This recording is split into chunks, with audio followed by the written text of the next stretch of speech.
Hello, it's James Shipley from Active Training World. Unfortunately, I've got some bad news to tell you about the St Albans 10K, which was due to take place on Sunday, the 23rd of August. After speaking to the local council and after extensive talks with UK Athletics, it's with regret that you are going to have to turn up in person at Highfield Park on Sunday to run the St Albans 10K.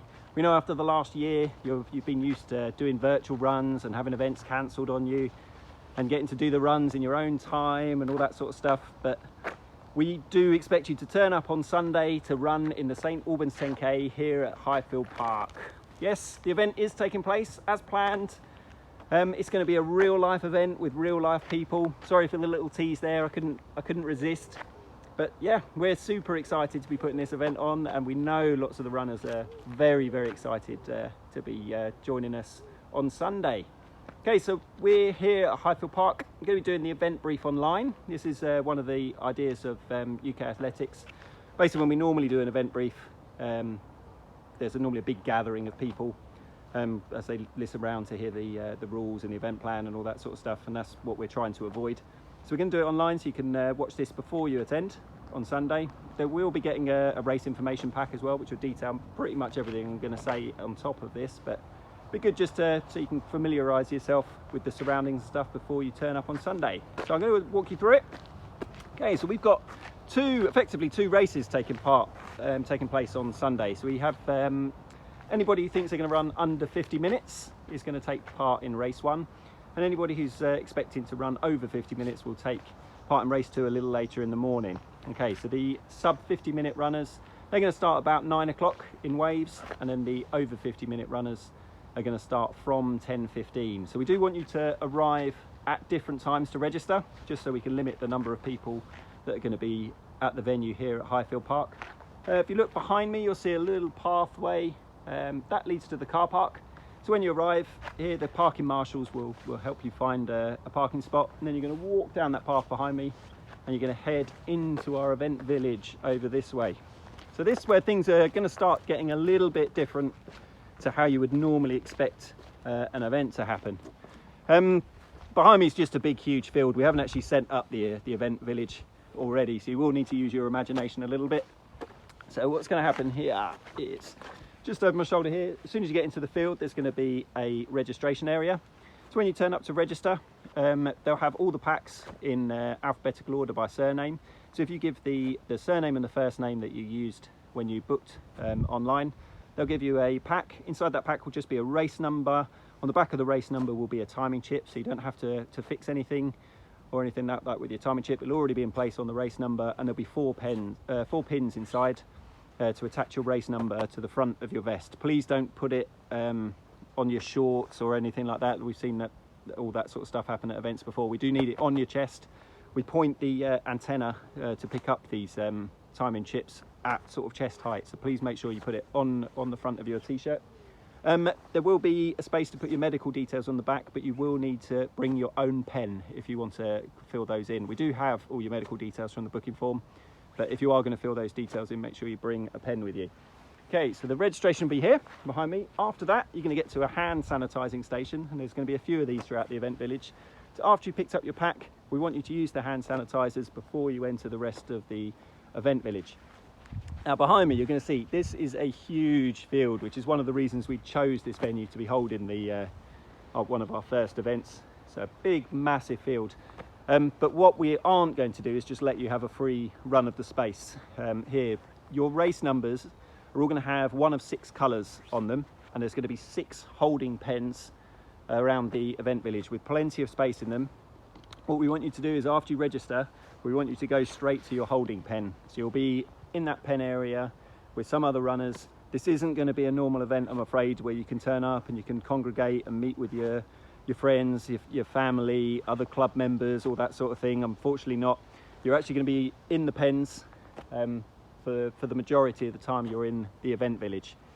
Okay, if you do want to warm up, which you're obviously more than entitled to, you see this line of trees that runs all the way along this side of the field. There's lots of paths and stuff behind there. There's acres of space over that way, and that's where if you wanted to go for a jog, that's where you are going to be able to do your warm-up. But if you're just more interested, sort of like your static exercising, then we'd like you to do that in your pen. Okay, so in each of these pens, I'm just going to try and move over here because that sun is very, very bright behind us, and you're just going to see a big blur of a sunlight instead of my head.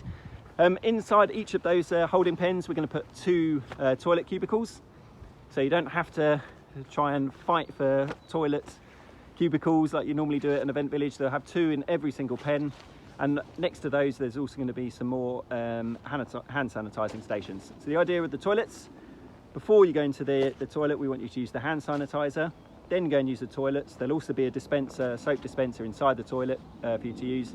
When you come out of the toilet, we also want you to use the hand sanitizer again, so you've used it before and after entering the toilet cubicles. Okay, so from your holding pens, when it gets closer to the event start, the way this is going to work is one of our marshals will call you from the pen into a bit of a starting pen, if you like. So it'll be one separate starting area. From there, you'll get lined up in your race number order, which will correlate to the estimated times that you gave us when you booked the event. And then you'll be lined up on the start line. So the start line is just on the grass, just off this little hard standing area. So that's where the start line goes. And you basically run in a straight line to the corner of the field. You probably can't see it very, very well, but it's basically just a straight line from this corner all the way to the bottom down there. And the way the start's going to work is, I'm sure most of you've seen a Formula 1 race before, so it's going to be a bit like that. The fastest person in each wave is actually going to go on the front in the pole position, if you like, and then the next fastest is going to be a couple of meters away from them, and then behind them, and then the third person a couple of meters behind again. And then when we say go, off you go to the far end of the field and onto the course. Once those 8 to 10 runners have gone off, we'll call another 8 to 10 from the starting pen, and they'll go off about 20 seconds afterwards. The reason we've done this is just to limit the amount of overtaking. Obviously, if the fastest person goes off first and there's a 2-meter gap, the theory is then the gap should only get further as you go around the course, because the quicker people are obviously going to be running at a faster pace than everybody behind them. So everybody should be nicely and spaced out. However, if out on the course you do need to overtake someone, we want you to try and overtake them as quickly as possible, and then get back onto in front of them as quick as you can.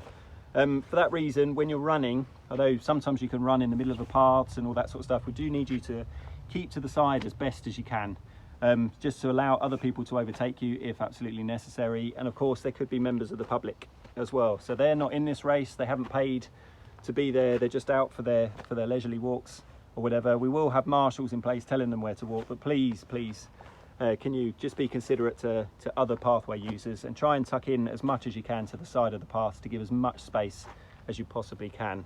That will be absolutely fantastic. Once you've finished your 10k, actually on the course, just one thing to mention, there won't be a water station. So if you do need to take, if you do think you need water over the 10k distance, then you will need to carry it with you.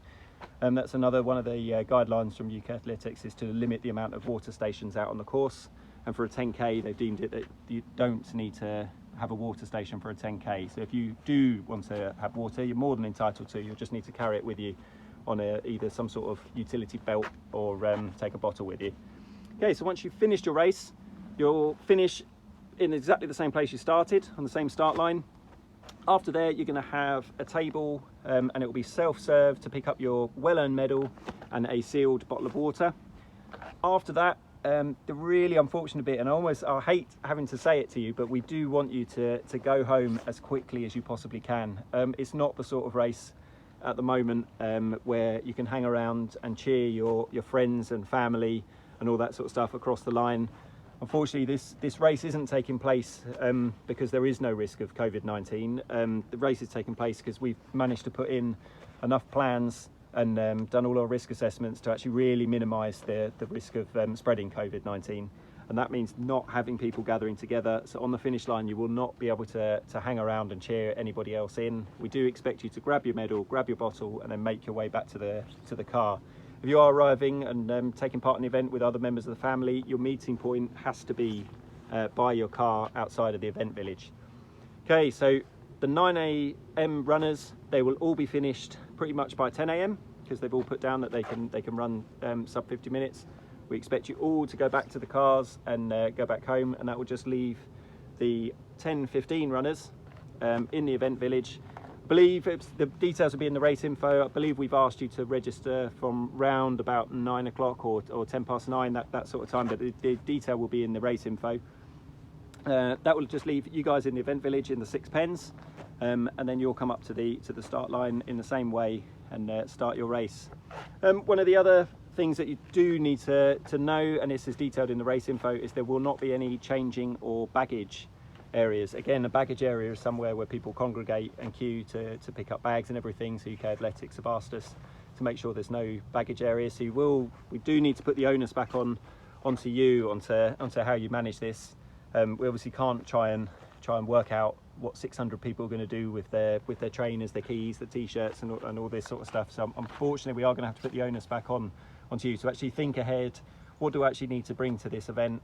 And hopefully it will just be that you'll have all your stuff left in the car, and then you just have a key which you can have some shorts that have got a pocket in, and that's all you need to take. So sorry about that, but it's one of the more awkward things, I know, but it is something you're going to have to plan ahead and work out what you're going to do on race day. Okay, so we're are going to have a UK Athletics referee. They will be here to make sure that we're being compliant with everything. One of the rules of UK Athletics is no headphones. So on the course, it's not completely traffic free. There's large sections which are traffic free. It's not completely traffic free, so you won't be able to wear headphones on the course.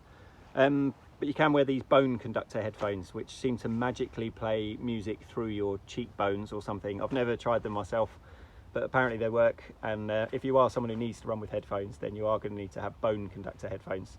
Otherwise you will find your name with a little DQ next to it, unfortunately. One final thing, it sounds like I'm just saying so many negative things, and I'm sorry if it's coming across that way, because we do obviously want you to enjoy yourselves, but there also won't be a prize presentation. Again, a prize presentation is somewhere where people congregate, so the results and the prize presentations won't happen at the event. Anyone who wins one of the overall trophies will be sent those in the post, and the results will be available online. Yes, I'm sorry if that did come across as a lot of doom and gloom. We are genuinely excited to have you here. It is going to be one of the very first running events in the UK, so you should be proud that you're going to be taking part in one of those events. And from Active Training World, we're literally thrilled and can't thank you enough for trusting us to put on a safe event for you all. But obviously we need your cooperation in order to do that. So please, if you could, abide by the rules we've set out. Particularly with the holding pens and everything. We will have people watching us. We're going to have a UK athletics referee making sure we're doing everything correctly, but we can't be putting events on like this without your cooperation. So we do need your assistance on Sunday, and hopefully things will go nicely and smoothly, and then we can all look forward to be putting more events on in the future. And as things go back more to normal, we can start celebrating with our friends and family on the achievements. But for now, it's got to be an individual effort. And yeah, we look forward to see you on Sunday. So see you soon, and bye for now.